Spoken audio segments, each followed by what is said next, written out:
Assalamualaikum warahmatullahi wabarakatuh.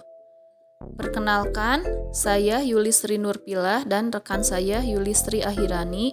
Kami dari kelompok 4, subkelompok 2, serta Latsar CPNS 2021 Angkatan 30 PPSDM Regional Bandung akan mempresentasikan mind mapping implementasi Whole of Government atau WOG di era transformasi digital.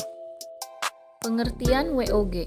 WOG adalah sebuah pendekatan penyelenggaraan pemerintahan yang menyatukan upaya-upaya kolaboratif pemerintahan dari keseluruhan sektor dalam ruang lingkup koordinasi yang lebih luas, guna mencapai tujuan-tujuan pembangunan, kebijakan, manajemen program, dan pelayanan publik. Konsep WOG. Pendekatan WOG dapat beroperasi dalam tataran kelembagaan nasional maupun daerah. Pelaksanaan WOG dilakukan mulai dari sebatas koordinasi tanpa ada dampak perubahan institusi atau kelembagaan. Mengapa WOG diperlukan? Alasannya yang pertama, dorongan publik dalam mewujudkan integrasi kebijakan, program pembangunan, dan pelayanan agar tercipta penyelenggaraan pemerintahan yang lebih baik. 2. Adanya fenomena ketimpangan kapasitas sektoral sebagai akibat dari adanya nuansa kompetensi antar sektor dalam pembangunan. 3. Keberagaman latar belakang, nilai, budaya, adat istiadat, serta bentuk latar belakang lainnya yang mendorong adanya potensi disintegrasi bangsa. Jenis pelayanan publik. 1. Pelayanan administratif, yaitu pelayanan publik yang menghasilkan berbagai produk dokumen resmi yang dibutuhkan warga masyarakat, seperti KTP, akte, surat kepemilikan, dan sertifikat tanah. 2. Pelayanan jasa, yaitu pelayanan yang menghasilkan berbagai bentuk jasa yang dibutuhkan warga masyarakat, seperti pendidikan, kesehatan, ketenaga kerjaan, perhubungan, dan lainnya. Untuk yang selanjutnya yaitu pelayanan barang. Nah, untuk pelayanan barang ini adalah pelayanan yang menghasilkan jenis barang yang dibutuhkan warga masyarakat.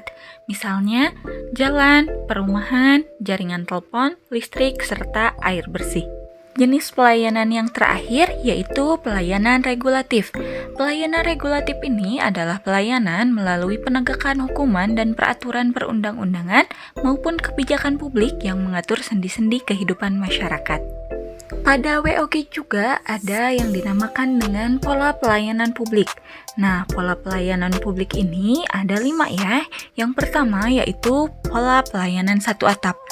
Adalah pola pelayanan yang dilakukan secara terpadu pada satu instansi pemerintah yang bersangkutan sesuai kewenangan masing-masing. Untuk yang kedua yaitu pola pelayanan satu pintu. Pola pelayanan ini adalah pola di mana masyarakat yang diberikan secara tunggal oleh suatu unit kerja pemerintah berdasarkan pelimpahan wewenang dari unit kerja pemerintah terkait lainnya yang bersangkutan. Yang ketiga ada pola pelayanan teknis fungsional. Pada pola ini, pelayanan publik yang diberikan oleh suatu instansi pemerintah sesuai dengan bidang WOG-nya, di mana tugas, fungsi, dan kewenangannya harus sesuai. WOG dapat dilakukan manakala pola pelayanan publik ini mempunyai karakter yang sama atau memiliki keterkaitan antara satu sektor dengan yang lainnya. Pola yang keempat yaitu pola pelayanan elektronik, di mana pola pelayanan yang paling maju dengan menggunakan teknologi informasi dan komunikasi, bersifat elektronik atau online sehingga dapat menyesuaikan diri dengan keinginan dan kapasitas masyarakat pengguna. Nah, untuk yang terakhir yaitu pola pelayanan terpusat. Adalah pelayanan masyarakat yang dilakukan oleh suatu instansi pemerintah yang bertindak selaku koordinator terhadap pelayanan instansi pemerintah lainnya yang terkait dengan bidang pelayanan masyarakat yang bersangkutan. Adapun implementasi dari WOG di Pemkab Garut, ada beberapa yang telah dilakukan. Yang pertama dengan menggunakan aplikasi Sapa Warga. Aplikasi ini adalah aplikasi dengan tujuan untuk meningkatkan pengetahuan masyarakat mengenai COVID-19. Dengan aplikasi ini diharapkan masyarakat akan lebih mengetahui mengenai penyakit COVID-19 dan terhindar dari hoax-hoax yang ada. Untuk pengaksesan aplikasi ini dapat dilakukan oleh para ketua RW di Jawa Barat. Nah, setelah informasinya sampai ke ketua RW, lalu kemudian dapat disebarkan ke masyarakat.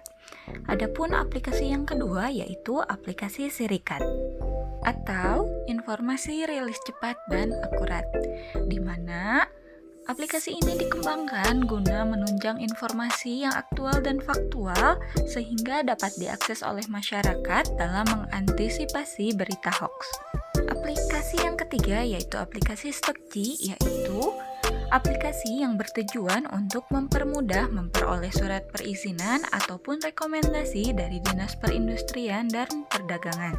Nah, aplikasi yang terakhir yaitu aplikasi Sikardu atau Sistem Informasi Pemadam Kebakaran Terpadu.